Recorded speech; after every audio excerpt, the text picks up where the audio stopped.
Hello everyone, आप सभी का हमारे YouTube channel US virtual campus में स्वागत है। बच्चों, आज की इस वीडियो सेशन में हम लोग ट्रांसलेशन के वीडियो को आगे जारी रखते हैं और आज की इस वीडियो सेशन में हम लोग वैसे वाक्यों को सीखेंगे जो कि एडवर्बियल एक्सप्रेशन के मदद से बनते हैं। ये एडवर्बियल एक्सप्रेशन आपको बार बार देखने को मिलेंगे। ये वेरी वेरी कॉमन ये एक्सप्रेशंस हैं जो कि अगर आप इंग्लिश में कुछ भी पढ़ते हैं ये आपको मिलने वाले हैं। अगर आप हिंदी से अंग्रेजी की ओर जाना चाहते हैं, अगर आप ट्रांसलेशन की ओर जाना चाहते हैं, तो इनकी उपयोगिता बार बार आपको देखने को मिलेगी। ये बेहद और बेहद इंपॉर्टेंट ये एक्सप्रेशंस है। तो चलिए आज के इस वीडियो सेशन की शुरुआत करते हैं कुछ इंटरेस्टिंग एडवर्बियल एक्सप्रेशन से। ये आपको कठिन वाक्यों को बनाने में, वैसे वाक्य जो थोड़ा सा घुमावदार वाक्य है उनको बनाने में काफी मदद करेंगे। तो चलिए आज का हमारा जो सबसे पहला जो बात है वह है, यदि हमें कहना है बल्कि, उल्टे, अथवा हम कह सकते हैं नहीं। ठीक है, तो ये बात कहने के लिए हमारे पास कितने तरीके हैं, मतलब किस तरीके से हम बल्कि कह सकते हैं। बल्कि का मतलब क्या होता है ना, कि जैसे कि आपने कोई बात कहा, ठीक है ना, आपने कोई बात कहा और वो बात को और आप स्ट्रॉन्ग बनाना चाहते हैं, उसको और ताकतवर बनाना चाहते हैं। ठीक है, तो इसके लिए हमारे पास जो इंग्लिश में जो एक्सप्रेशंस है वह है ऑन द कॉन्ट्रैरी। चलिए, ये बहुत इंपॉर्टेंट ये ऑन द कॉन्ट्रैरी है, आप ऐसे समझिए। ऑन द कॉन्ट्रैरी का हम लोग जबरदस्त इस्तेमाल करते हैं। ऑन द कॉन्ट्रैरी का मतलब क्या होता है, देखिए, बल्कि के विपरीत, नहीं, जब नहीं कहना है, जब कोई बात को खारिज करना है। देखिए, ऑन द कॉन्ट्रैरी का दो इस्तेमाल होता है। एक होता है कि जब आप कोई निगेटिव बातों को, है ना, निगेटिव बातों को जब आप स्ट्रॉन्ग बनाते हैं उस समय हम ऑन द कॉन्ट्रैरी का इस्तेमाल करते हैं, तब उस समय हिंदी आएगा बल्कि या उल्टे। ठीक है ना, लेकिन जब आप किसी बात को खारिज करते हैं कि नहीं ऐसा नहीं है, तो उसके लिए हिंदी आएगा नहीं। मतलब इसका हम प्रयोग दो तरह से करते हैं। चलिए, अब दोनों तरह के लिए हमारे पास वाक्य, हम इनको पहले वाक्य से बेहतर समझ पाएंगे। कह रहे क्या, उसके अंदर कोई दुर्भावना नहीं है। पहले इस वाक्य को देखा जाए, है ना, उस व्यक्ति के अंदर कोई दुर्भावना नहीं है, पहला चीज। अच्छा, बल्कि वो बहुत दयालु है, कहने का मतलब दुर्भावना भी नहीं है और दयालुता भी उसमें बहुत है। देखिए, पहले तो कहा कि दुर्भावना नहीं है, ठीक है ना, एक बात हो गई, निगेटिव ये बात है ना, इसमें नहीं है। इस बात को और स्ट्रांग बनाया जा रहा है, कुछ और बात कहा कि उसके बारे में, बल्कि, है ना, बल्कि वो बहुत दयालु भी है, हमको ऐसा वाक्य बनाना है। तो बल्कि कहने के लिए बस हमारे पास एक ही एक्सप्रेशन है और वो है ऑन द कॉन्ट्रैरी। चलिए हम इसको पहले बनाते हैं, उसके अंदर कोई दुर्भावना नहीं है। इसको हम कैसे लेके चलेंगे, there is no malice, malice मतलब दुर्भावना, there is no malice in her. चलिए आप हर मान लेते हैं, उससे कोई दिक्कत नहीं है। चलिए, बल्कि वो बहुत दयालु भी है। चलिए, अब हमें बल्कि के लिए हमें क्या इस्तेमाल करना होगा, बल्कि के लिए हमें इस्तेमाल करना होगा ऑन द कॉन्ट्रैरी। ठीक है, हम कैसे लिखेंगे ऑन द कॉन्ट्रैरी, इसी चीज को कैसे लिखेंगे ऑन द कॉन्ट्रैरी, ठीक है ना। चलिए, she is very kind, she is very kind. चलिए, तो ये हमारा ऑन द कॉन्ट्रैरी का हम ये यूज रहा। ऑन द कॉन्ट्रैरी का यूज करते हैं किसी कोई बात जो निगेटिव कहा गया है, आप उसको और उसमें कुछ जोड़ करके आप उसको और स्ट्रांग बनाते हैं। आप एक दूसरे वाक्य को देखें। चलिए, दूसरा वाक्य हमारा क्या कर रहा है, उसने स्वयं को असफलताओं से निराश नहीं होने दिया, असफलता से निराश नहीं हुआ, बल्कि, या इसके उल्टे हम ऐसे भी कर सकते हैं, इसके विपरीत, उसने, है ना, दुगना, सॉरी, इसको थोड़ा सा ठीक करना होगा, ठीक है ना। चलिए, उसने दुगना, ठीक है ना, कठिन काम करना शुरू कर दिया, मतलब दुगना कठिन काम करना शुरू कर दिया। हमको ऐसे वाक्य को डील करना है, कैसे डील होगा। चलिए, उसने स्वयं को असफलताओं से निराश नहीं होने दिया, कैसे लिखेंगे, ही डिडंट, चलिए, अलाउ द फेलियर्स क्यों लगाए, कोई खास असफलता, जिस असफलता को उसने सामना किया था, ठीक है ना। He didn't allow the failures to discourage, निराश करने के लिए वर्ड है डिस्करेज। चलिए, एक वर्ड को हम लोग समझेंगे, डिस्करेज हिम। चलिए, इसका वरन, इसका एक और हिंदी वरन हो सकता है, ठीक है ना, वरन, उसने और दुगना मेहनत करना शुरू कर दिया, निराश नहीं हुआ, और दुगना मेहनत करना शुरू कर दिया। ऑन द कॉन्ट्रैरी, है ना, बल्कि कहने के लिए ऑन द कॉन्ट्रैरी। चलिए, he began to do doubly difficult work, है ना, doubly हार्ड वर्क लिख सकते हैं, doubly हार्ड वर्क। चलिए, तो ये हमारा सेंटेंस इस प्रकार से बना। चलिए, ऑन द कॉन्ट्ररी का हम इस्तेमाल और कब करते हैं, जब हमें कहना है कि कोई बात हुआ है और हम उसको खारिज करना चाहते हैं, डिसमिस करना चाहते हैं, तो पहले कही गई बातों को खारिज करने के लिए भी हम ऑन दी कॉन्ट्ररी का इस्तेमाल करते हैं। अब कोई कह रहा है रोचक फिल्म, मतलब फिल्म रोचक था क्या, सवाल पूछ रहा है, तो ये कैसे इसको लिख भी सकते, इंटरेस्टिंग फिल्म। कहिएगा सर ये इंटरेस्टिंग फिल्म हम ऐसे लिखेंगे, सवाल हम ऐसे पूछेंगे, इंट्रोगेटिव लगा के ना पूछेंगे, इसका एक है ना, इसका एक ग्रामर है ना, इसको हम ऐसे भी बना सकते हैं। अब इसके लिए हम आगे के वीडियो सेशन में उसको देखेंगे। तो इंटरेस्टिंग फिल्म, आप भी क्वेश्चन मार्क लगा दीजिए। चलिए, मतलब इंटरेस्टिंग फिल्म था क्या, कह रहा है कि बिल्कुल नहीं, एकदम इसको डिसमिस कर रहा है, इंटरेस्टिंग फिल्म को डिसमिस कर रहा है, कह रहा है कि पूरी तरह बकवास था। कैसे लिखेंगे इसको, है ना, ऑन द कॉन्ट्ररी, बिल्कुल नहीं के लिए क्या लिखेंगे, ऑन द कॉन्ट्ररी, ठीक है ना, on the contrary it was a complete, है ना, इट वाज ए कंप्लीट, आप वर्ड लिख सकते हैं डिजास्टर, आप लिख सकते हैं रबिश, आपको जो पसंद है आप वो लिखिए। हमारा फोकस ऑन द कॉन्ट्ररी की ओर है, तो ये ऑन द कॉन्ट्ररी का यूज रहा। हम आगे की ओर देखते हैं, हमारा अगला एक्सप्रेशन क्या है, एडवर्बियल एक्सप्रेशन। देखिए, जहां तक बात है, संबंध है, सवाल है, इसमें ये सारी चीज हो सकते हैं। अब यहां जो व्यक्ति को रखना है आप वहां रख दीजिए, जहां तक मेरा बात है, जहां तक मेरा संबंध है, जहां तक मेरा सवाल है, ऐसे बातें होती हैं, ठीक है। जहां तक देश का सवाल है, जहां तक बिहार का सवाल है, आप कुछ भी कर सकते हैं। जहां तक आपका सवाल है, आप यहां कुछ भी रख सकते हैं। तो इसको हम बनाएंगे कैसे, है ना, किस एक्सप्रेशन के माध्यम से बनाएंगे, एज फार एज।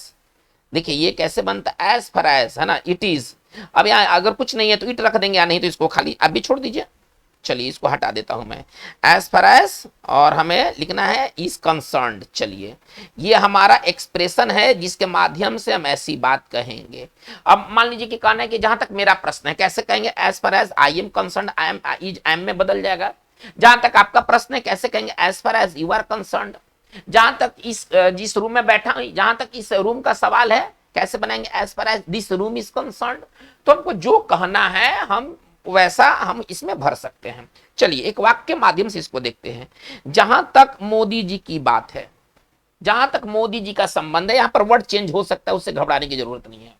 जहां तक मोदी जी का संबंध है, जहां तक मोदी जी का सवाल है, आप यहां कुछ भी रखेंगे, हम बनेगा इसी तरीके से। चलिए, वे गरीबों के लिए बहुत कुछ कर रहे हैं, हमको ऐसा कहना है। कैसे लिखेंगे इसको, एज फार एज, ये फिक्स है, एज फार एज, ठीक है ना, Modi ji, as far as Modi ji is concerned. देखिए, as far as Modi ji is concerned, ये तो फिक्स है, ये तो आपको इतना तो लिखना ही होगा ऐसी बात कहने के लिए। अब यहां पर जो व्यक्ति चेंज हो रहा है तो आप भी चेंज कीजिए।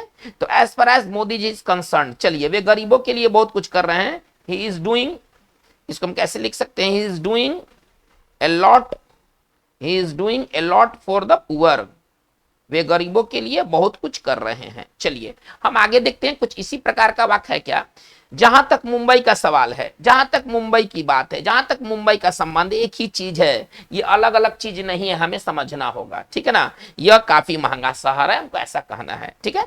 इसको अगर हमें बनाना है तो हम कैसे लेके चलेंगे, एज फार एज, है ना, एकदम एज फार एज फिक्स रहेगा, सो फार एज नहीं, एज फार एज। देखिए सो फार एज अगर लिख देते हैं तो वही गलत हो जाता है ना। आमतौर पर सोफार जो आदमी बोल देता है, सोफार एज बोल देता है, तो ये गलत है, पहले आप इस चीज को समझे। एज फार एज, चलिए मुंबई इज कंसर्न्ड, ये तो आपको फिक्स है कि आपको इस कंसर्न्ड लिखना ही होगा, ठीक है। चलिए अब हम आगे देखते हैं, ये बहुत महंगा शहर हमको कहना है, it is very expensive, it is very expensive city, it is very expensive city लिखिए, मेट्रोपॉलिटन लिखिए, उससे मतलब नहीं है, ठीक है ना। चलिए तो ये हमारा रहा एज फार एज का यूज। चलिए के संदर्भ में कहना है, लेटर के, देखिए लेटर के मामलों में इसका ज्यादा इस्तेमाल होता है। जब हम कोई विषय लिखते हैं, सब्जेक्ट लिखते हैं लेटर में, तो के संदर्भ में, इस बात के संदर्भ में, ठीक है ना, ये बहुत ज्यादा लेटर में इस्तेमाल होने वाला एक्सप्रेशन है, के संदर्भ में, ठीक है ना। चलिए इसको कैसे लिखेंगे, इन या विथ, ठीक है ना, हम दोनों से लिख सकते हैं। इसका एक्सप्रेशन कैसे बनेगा, इन या विथ रेफरेंस, इन या विथ रेफरेंस टू। देखिए इसका इस्तेमाल हम ऐसे करते, इन या विथ रेफरेंस टू का हिंदी क्या निकलेगा, के संदर्भ में। कोई बात यदि आप कहते हैं इन या विथ रेफरेंस टू, तो इसका हिंदी होता है के संदर्भ में। जैसे देखिए हमको कहना है, जैसे मैं लेटर लिख रहा हूं और हमें कहना है कि 22 अगस्त के पत्र के संदर्भ में मैं लिखने जा रहा हूं, हमको ऐसे कहना है। कैसे लिखेंगे? अगर इसी को लिखना है तो हम इन या विथ दोनों में से कोई लगा सकते हैं। कैसे लिखेंगे? In reference to the letter of, in the reference to the letter of 22 August, sorry 22 August. चलिए अब बात को हम आगे कंटिन्यू रखते हैं। तो देखिए ये इन या विथ हम दोनों में से किसी का यूज कर सकते हैं, ठीक है ना। इन या विथ रेफरेंस टू का हिंदी क्या होता है? अगर हिंदी की बात करें तो के संदर्भ में।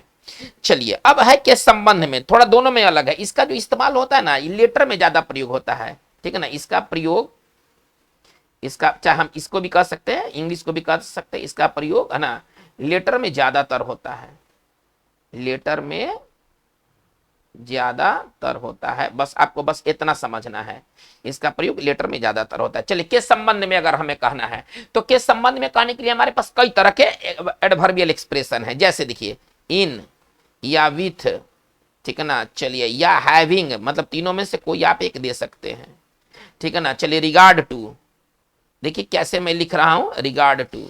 फिर हम लिख सकते हैं रिगार्डिंग, के संबंध में। देखिए थोड़ा ध्यान दीजिए, सबका हिंदी एक ही होगा। फिर हम लिख सकते हैं एज रिगार्ड्स, के संबंध में।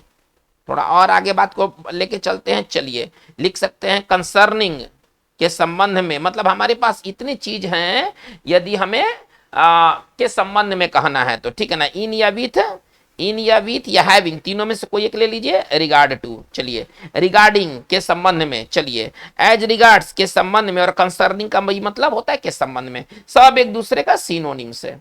चलिए कह रहा है क्या? यदि तुम्हारे काम के संबंध में तुम्हें कोई समस्या हो तो मुझे फोन करना। चलिए मुझे फोन करना, पहले हम इतना उठाएंगे, ठीक है। Call me, call me if you have any problems. देखिए कैसे ये बन रहा है, if you have any problems. चलिए अब क्या है, तुम्हारे काम के संबंध में ना, अब इतना उठाना है। If you have any problems, तुम्हारे काम के संबंध में क्या। अब हमारे पास इतने एक्सप्रेशंस हैं, हम इसमें से किस एक्सप्रेशंस का इस्तेमाल कर सकते हैं? In regard to, with regard to, having regard to, regarding, as regards, concerning, जो मन है हम लिख सकते हैं। Call me if you have any problems. चलिए अब यहां पर हम लिखना चाहते हैं in regard to, in regard to, चाहे हम ऐसे भी लिख सकते हैं रिगार्डिंग, मर्जी की तो बातें हैं। रिगार्डिंग, चलिए your work, regarding your work. तो इस तरह से ये बात बना। चलिए उसके ठिकाने के संबंध में, उसका कहाँ ठिकाना, कहाँ अड्डा है ना, इसके संबंध में मेरे पास कोई जानकारी नहीं है, मेरे पास कोई जानकारी नहीं। कैसे लिखेंगे? I have no information. अगर इसी को लिखना है तो कैसे लिखेंगे? आई हैव नो इंफॉर्मेशन, ठीक है ना। Regarding your, I have no information, regarding या एज रिगार्ड्स, है ना, या एज रिगार्ड्स, ठीक है ना, योर। चलिए उसके है ना, चलिए तो उसके लिए हीज हो जाएगा, हीज। और ठिकाना, छिपने का जो जगह अड्डा या ठिकाना होता है उसके लिए वर्ड है वेयर अबाउट्स।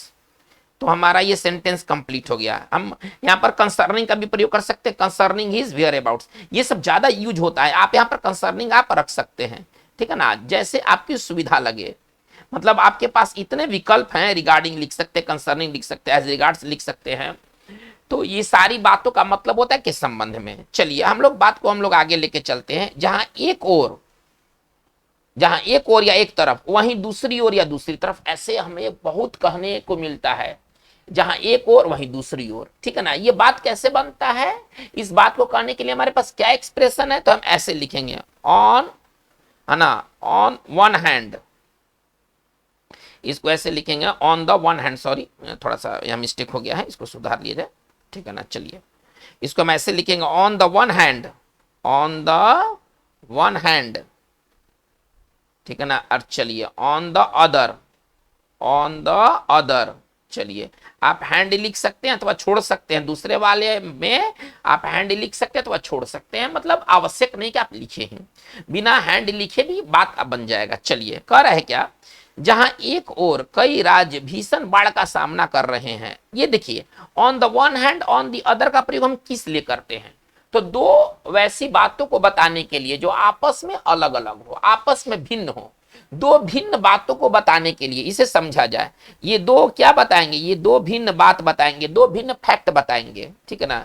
ये दो भिन्न बातों को दिखलाने के लिए हम इसका इस्तेमाल करते हैं, जहां एक तरफ वहीं दूसरी तरफ, ये समझना होगा। ठीक है, कह रहा है क्या कि जहां एक और कई राज्य भीषण बाढ़ का सामना कर रहे हैं, जहां के लिए कोई अंग्रेजी नहीं लिखना होगा, है ना। यहाँ इतना के लिए क्या लिखेंगे, ऑन दी वन हैंड, कैसे लिखेंगे, ऑन दी, है ना, वन हैंड। चलिए कई राज्य, सॉरी इसमें कई ले लीजिए आप, कई राज्य भीषण बाढ़ का सामना कर रहे हैं, कैसे लिखेंगे, several states, several states, several states are facing, several states are facing, है ना। चलिए भीषण बाढ़ का सामना कर रहे हैं, मैसिव फ्लड्स, देखिए इसको कैसे लिखा जा रहा है ना, मैसिव फ्लड्स। चलिए on the one hand several states are facing massive floods, कह रहा है क्या, वहीं दूसरी ओर, जहां एक और वहीं दूसरी ओर, ठीक है ना। और इसमें ना दो भिन्न बातें होंगी, देखिए इसमें बाढ़ का बात हो रहा है, इसमें किसका बात हो रहा है, सूखा का, तो ये दो भिन्न बातें हैं, ठीक है ना, ये दो भिन्न बातें हैं। कैसे लिखेंगे, on the one hand several states are facing massive floods, चलिए ऑन द अदर, कॉमा दे करके ऑन द अदर, अब हमें हैंड लिखने की आवश्यकता नहीं है, हालांकि आप लिख भी सकते हैं, मर्जी। चलिए मैं नहीं लिख रहा हूं, ऑन द अदर, चलिए बिहार सूखे का सामना कर रहा है, ठीक है ना, कैसे लिखेंगे, on the other Bihar is facing, Bihar is facing, ठीक है ना। चलिए ड्रॉट लाइक सिचुएशन, सूखे जैसे हालात का सामना कर रहा है ना, ड्रॉट लाइक सिचुएशन, तो ये हमारा बात बना on the one hand, on the other hand. चलिए कह रहा है क्या, जहां एक और या एक तरफ गरीब और गरीब होते जा रहे हैं, मतलब गरीब और गरीब हो गए हैं, होते जा रहे हैं, वहीं दूसरी ओर अमीर और अमीर होते जा रहे हैं। देखिए ये कंट्राडिक्टरी बात है, दो भिन्न भिन्न बातें हैं, यहाँ गरीबी की और गरीब की बात हो रही है और अमीर की बात हो रही है, इस तरह की बातें बनता है on the one hand, on the other hand, ठीक है। चलिए जहां एक और, कैसे लिखेंगे, on the one hand, on the one hand the poor are, गरीब लोग है ना, the poor are becoming poorer, है ना, the poor are becoming poorer, गरीब और गरीब होते जा रहे हैं, on the other, अब चलिए अब कैसे लिखेंगे, on the other, हम अदर के बाद हैंड लिख सकते, छोड़ भी सकते, on the other the rich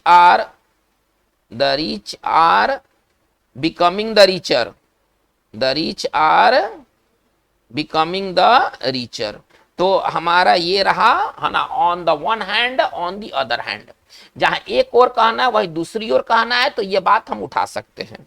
चलिए कहना है इसके अतिरिक्त और साथ, मतलब कोई आप बात कहना चाहते हैं, देखिए इसका प्रयोग हम किस लिए करेंगे, कोई आप बात कह रहे हैं, उसमें कोई आप उसी के अनुसार कोई और बात जोड़ रहे हैं, मतलब ये बात जो ना एक डायरेक्शन में जा रहा है, ये बात एक डायरेक्शन में जा रहा है, अलग अलग डायरेक्शन नहीं है। जब बात एक डायरेक्शन में जाए, जैसे कि वह मेहनत किया वह सफल हुआ, एक डायरेक्शन में बात है, वह जहर खाया वह मर गया, एक डायरेक्शन में बात है, और वह जहर खाया लेकिन बच गया, है ना, वह जहर खाया, अगर हमको कहना वो जहर खाया और वह बच गया, ये विपरीत डायरेक्शन में बात है ना, ये विपरीत डायरेक्शन में बात है। तो जब डायरेक्शन सेम हो जाए तो हमें क्या करना चाहिए, जब डायरेक्शन सेम हो तो हमें क्या करना चाहिए, हम इसके बारे में बात करेंगे। चलिए इसके लिए कुछ वर्ड्स हैं, बहुत इंपॉर्टेंट है वो एक्सप्रेशन है, देखिए मोर ओवर, क्या क्या इस्तेमाल करते हैं, more over, further more, top class के ये वर्ड्स हैं, लेखन में बहुत ज्यादा इस्तेमाल होते हैं, और इन एडिशन, मतलब हम इतना का इस्तेमाल कर सकते हैं जब हमें वैसी बात कहना है जो एक ही दिशा में जा रहे हों, अलग अलग नहीं हों।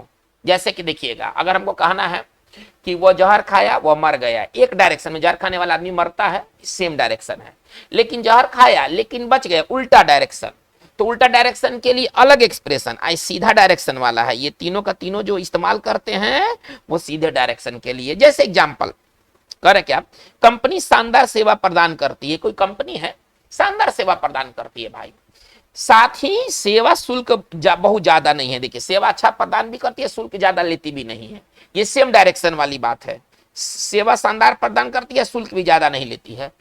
लेकिन अगर ये बात कैसे बनता है कि सेवा तो शानदार है लेकिन लेकिन लेकिन जब आ जाता ना तो विपरीत, लेकिन शुल्क बहुत ज्यादा है, सेवा तो अच्छा है ठीक है, शुल्क लेकिन शुल्क बहुत ज्यादा है, तो ये विपरीत।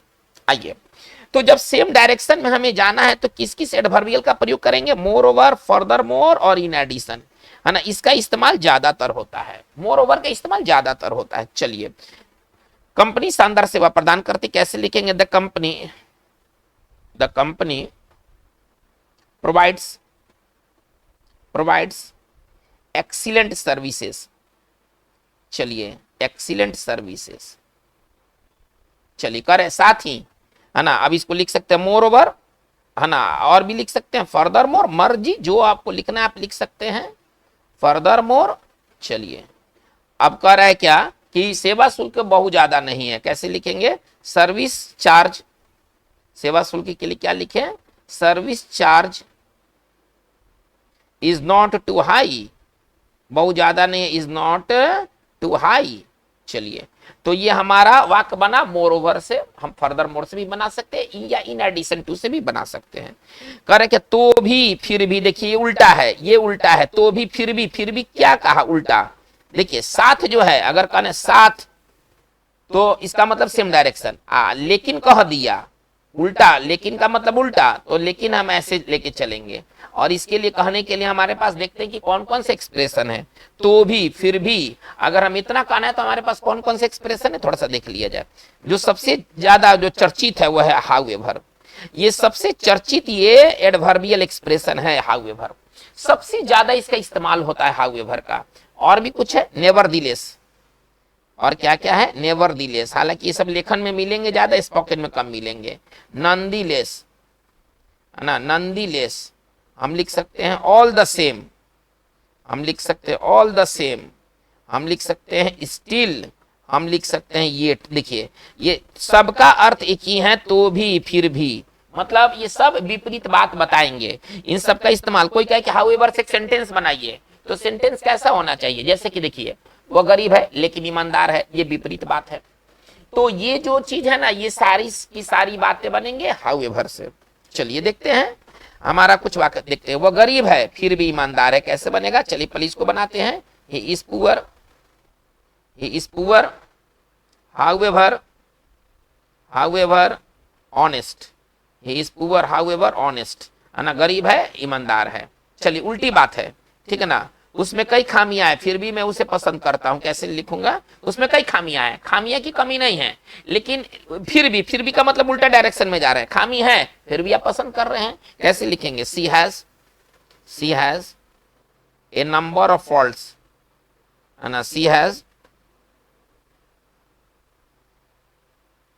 ए नंबर ऑफ फॉल्ट्स, उसमें कई खामियां हैं। चलिए अब यहां पर लिख सकते हैं, ठीक है ना, नंदीलेस, नेवरदिलेस, ठीक है ना। चलिए थोड़ा सा वर्ड चेंज करके पढ़ा जाए, नेवरदिलेस या even so.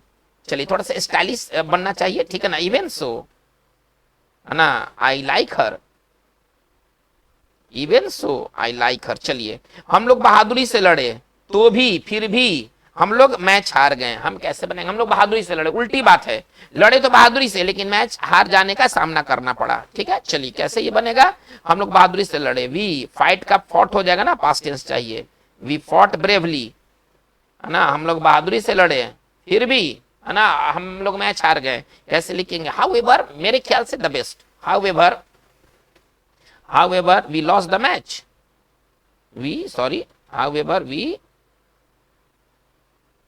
however we lost the match।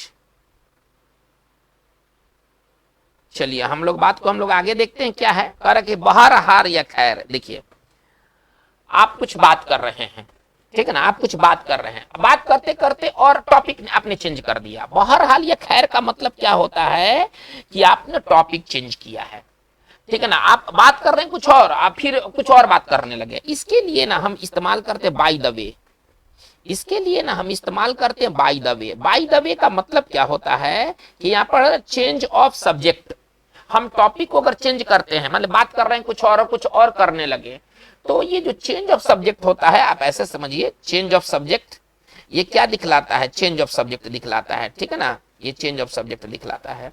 आपको सब्जेक्ट चेंज करना है, अचानक याद आ गया, बात करते करते कुछ और याद आ गया, तो फिर इसके लिए हम बाय द वे का इस्तेमाल करते हैं। जैसे कि देखिए कोई बात कर रहा है, यहाँ दो व्यक्ति बातचीत कर रहे हैं, कोई बात कर रहा है कि देश की आर्थिक स्थिति अच्छी नहीं है, आपस में बात कर रहा है कि देश की आर्थिक स्थिति अच्छी नहीं है, फिर बोल रहा है बहरहाल या खैर, छोड़ो ये सब बात, है ना। बच्चे कैसे हैं, देखिए बात कर रहा है आर्थिक स्थिति पर और उतर आया बच्चा पर। तो ऐसी बात कहने के लिए जब हमें सब्जेक्ट चेंज करते हैं तो फिर बाय द वे का इस्तेमाल करेंगे। देश की आर्थिक स्थिति अच्छी नहीं है, कैसे लिखेंगे, the economic condition, the economic condition of the country, the economic condition of the country is not good, is not good. ठीक है ना। कर क्या कि जो देश का जो इकोनॉमिक कंडीशन वो बढ़िया नहीं है। कर क्या, खैर छोड़ो ये सब बात, ये बताओ कि बच्चे कैसे हैं। ठीक है ना। अब ये कैसे कैसे बोलेगा, बाय द वे, है ना, by the way how are the children, ये कैसे पूछेगा, by the way how are the children, बच्चे कैसे हैं। चलिए, तो ये सब बातें हैं। जब आप कोई टॉपिक चेंज करते हैं तो बहरहाल या खैर का इस्तेमाल हिंदी में करते हैं और इसका एक अंग्रेजी है बाय द वे। चलिए नंबर 9 में के बावजूद, देखिए के बावजूद कहना है तो इसके लिए भी हमारे पास कुछ बढ़िया प्रीपोजिशन है। प्रीपोजिशन उसको कहेंगे, ठीक है ना। In spite of, in spite of, देखिए इन स्पाइट के साथ ऑफ लगता है और डिस्पाइट होता है ना अकेले आता है, इसके साथ ऑफ नहीं लगता। और ऑफ लगा देंगे तो ये गलत हो जाएगा। ठीक है ना। और इसके बाद है फॉर ऑल, इसके बाद है not with standing, not with standing. चलिए, सबका मतलब होता है के बावजूद, इसके बावजूद। कर है क्या, वह धनी है इसके बावजूद वो कंजूस है, इसका मतलब के बावजूद। यहाँ आप इसको आप जोड़ सकते हैं के बावजूद या इसके बावजूद, एक ही चीज है। चलिए, वह धनी है, कैसे लिखेंगे, he is rich, he is rich. चलिए, कर इसके बावजूद वो कंजूस है। चलिए, इसके बावजूद के लिए हम लिख रहे हैं फॉर ऑल, है ना। इसको थोड़ा सा प्रीपोजिशन के रूप में ना इस्तेमाल करना है, तो दो क्लॉज नहीं होना चाहिए प्रीपोजिशन में ना, दो क्लॉज नहीं होता है। ठीक है ना। इसको थोड़ा सा दो क्लॉज का बात हटाना होगा। हम ऐसे कह सकते हैं कि फॉर ऑल हिज मनी, ना, हम ऐसे लिखेंगे फॉर ऑल हिज वेल्थ, है ना, फॉर ऑल हिज वेल्थ, यानी कि धन होने के बावजूद। क्लॉज हटाना है क्योंकि मैं बता चुका हूं कि सभी के सभी क्या है, प्रीपोजिशन है। पार्ट ऑफ स्पीच में ये प्रीपोजिशन है और प्रीपोजिशन दो क्लॉज को जोड़ता नहीं है, ये दिमाग में रखना है। दो क्लॉज को जोड़ने का काम प्रीपोजिशन नहीं करता है। ये पूरी तरह से रॉन्ग हो जाएगा, इस बात पर ध्यान दिया जाए। दो क्लॉज को जोड़ने का काम कंजंक्शन करता है, लेकिन अगर ये जैसे दो क्लॉज दिखाई दे रहे हैं ना, अगर वैसे बनाने लगे तो ये गलत हो जाएगा। इसको अब नाउन के रूप में कन्वर्ट करना है। फॉर ऑल इज वेल्थ, चलिए he is a miserly man या ही इज ए माइजर। चलिए ऐसे भी बना सकते हैं। चलिए, मौसम खराब था, इसके बावजूद हम लोगों ने पिकनिक का आनंद लिया, ऐसे भी कह सकते खराब मौसम के बावजूद, है ना। मौसम खराब बताए तो इसको हम दूसरे शब्दों में कैसे कह सकते हैं, खराब मौसम के बावजूद, खराब मौसम के बावजूद। चलिए, ये पूरा का यहां से यहां तक का आपका हिंदी कन्वर्ट हो गया। ठीक है ना। खराब मौसम के बावजूद हम लोगों ने पिकनिक का आनंद लिया, कैसे लिखेंगे, है ना, डिस्पाइट। चलिए, डिस्पाइट का इस्तेमाल कर रहे हैं, despite bad weather, despite bad weather. चलिए वी, चलिए हम लोगों ने आनंद लिया, वी इंजॉयड, ठीक है ना, we enjoyed the picnic, we enjoyed the picnic. तो ये रहा हमारा के बावजूद। के बावजूद के लिए हमारे पास कितने प्रीपोजिशन है, इन स्पाइट ऑफ है, ठीक है ना। अगर आपको कोई बात में के बावजूद कहना है, आप क्या लगा सकते हैं, इन स्पाइट ऑफ लगा सकते हैं, आप डिस्पाइट लगा सकते हैं, हालांकि डिस्पाइट के साथ ऑफ नहीं लगता है। आप फॉर ऑल लिख सकते हैं, आप नॉट विथ स्टैंडिंग लिख सकते हैं, ये सबका एक ही मतलब है। ठीक है। चलिए हम लोग आगे बढ़ते हैं नंबर 10 में। कह रहे कुल मिलाकर, यदि आपको कहना है कुल मिलाकर तो इसके लिए क्या, ऑन द होल, है ना। अगर कुल मिलाकर कहा जाए ऑन द होल तो ये बहुत ज्यादा इस्तेमाल होता है। मान के चलिए कि जैसे कि मैं कोई पार्टी में गया, ठीक है ना, पार्टी में कुछ दो चीज अच्छे थे और चार चीज अच्छे थे। मान के चले कि चार चीज अच्छे थे, खाना अच्छा था, स्वागत अच्छा था, डेकोरेशन अच्छा था, म्यूजिक अच्छा था, लेकिन कोई चीज खराब रह गया। मान के चलिए कि मेरे साथ कोई किसी ने दुर्व्यवहार कर दिया। लेकिन अगर हम पूरा पार्टी को अगर देखेंगे सब मिला करके, उसमें दुर्व्यवहार भी है और एक चार अच्छी चीज भी है, तो हम कहेंगे कि कुल मिलाकर पार्टी ठीक ठाक था। हमको ऐसे कहना है, क्योंकि दुर्व्यवहार को ना हम अलग काउंट नहीं करेंगे, उसको चार में ही समेट के रखेंगे। हमको कहना है कुल मिलाकर पार्टी बढ़िया था, हमको ऐसे कहना है। कैसे कहेंगे, कुल मिलाकर पार्टी शानदार था। तो कुल मिलाकर के लिए क्या लिखेंगे, on the whole, on the whole the party was superb, the party was superb. चलिए, तो बच्चों आज का हमारा वीडियो सेशन में हम लोगों ने जो ट्रांसलेशन किया है, आप पहले हम लोग सारे चीजों को एक बार फिर से रिकैप कर लेते हैं। चलिए देखिए, अगर हमें कहना है बल्कि उल्टे नहीं, तो इसके लिए हमारे पास जो एडवर्बियल एक्सप्रेशन है वह है ऑन द कॉन्ट्ररी, ठीक है ना। ये सारी बातें ऑन द कॉन्ट्ररी से बना हुआ है, ये सारी बातें ऑन द कॉन्ट्ररी से बना हुआ है, ठीक है। चलिए हम आगे बढ़ते, जहां तक संबंध है, जहां तक सवाल है, जहां तक प्रश्न है, इसमें प्रश्न भी आ जाए, क्वेश्चन नहीं लिखेंगे एज पर एज, है ना। अब यहाँ पर जो व्यक्ति उस व्यक्ति को लिखेंगे इज कंसर्न। जहां तक मेरा प्रश्न है कैसे लिखूंगा, as per as I am concern, ठीक है ना, as per as I am concern. चलिए जहां तक मोदी जी की बात है, मोदी जी का प्रश्न है, मोदी जी का संबंध है, यहां पर वर्ड चेंज हो सकता है और आप कंसर्न का इस्तेमाल कर सकते हैं। चलिए नंबर 3 में क्या बताया गया है ना, इन या विथ रेफरेंस टू, ये लेटर में बहुत ज्यादा इस्तेमाल होने वाला ये चीज है। चलिए 4 नंबर में थोड़ा सा देख लेते हैं। 4 नंबर में के संबंध में, यदि के संबंध में कहना है तो हमारे पास इतने सारे एडवर्बियल एक्सप्रेशंस हैं। चलिए नंबर 5 में आते हैं। नंबर 5 क्या कर रहा है, जहां एक और वहीं दूसरी ओर, ये बात बनता है ना, on the one hand on the other hand आप इस्तेमाल कर सकते हैं तो वह छोड़ सकते हैं, ठीक है। चलिए अब इसके बाद हम आते हैं नंबर 6 में आते हैं। नंबर 6 क्या कर रहा है, इसके अतिरिक्त, है ना, और या साथ ही, जब सेम डायरेक्शन में जाना हो तो हम इस्तेमाल करते हैं मोर ओवर, फर्दर मोर या इन एडिशन का। ये 6 नंबर की बात है। 7 नंबर क्या कहता है, तो भी, फिर भी, ये उल्टी बात है, ठीक है ना। तो भी, फिर भी, उल्टी बात बताने के लिए एक हमारे पास नहीं, हमारे पास इतने सारे उपाय हैं, है ना, एडवर्ब के रूप में बात करें तो। चलिए नंबर 8 में आते हैं। तो खैर या बहरहाल, ये जो चीज होता है ना, ये सब्जेक्ट को चेंज करने के लिए किया जाता है और इसके लिए हमारा जो एक्सप्रेशन है वो है बाय द वे, ठीक है। चलिए नंबर 9 में क्या देखते हैं, के बावजूद। के बावजूद कहना है तो हमारे पास इतने सारे प्रीपोजिशन है, ये सभी के सभी जो है ना, ये सभी के सभी जितना मैं ये देख रहा हूं, ये सभी के सभी क्या है, प्रीपोजिशंस हैं, ये दिमाग में रखना होगा, ठीक है। और कुल मिलाकर यदि हमें कहना है तो इसके लिए हमारे पास एक्सप्रेशंस है ऑन दी होल। तो बच्चों आज के वीडियो सेशन में बात इतनी ही, लेकिन आगे आपको और भी एक्साइटिंग वीडियो सेशंस देखने को मिलेंगे। अगर आप नए हैं, चैनल को आपने सब्सक्राइब नहीं किया है तो काइंडली आप इसे सब्सक्राइब कर ले। Thank you very much.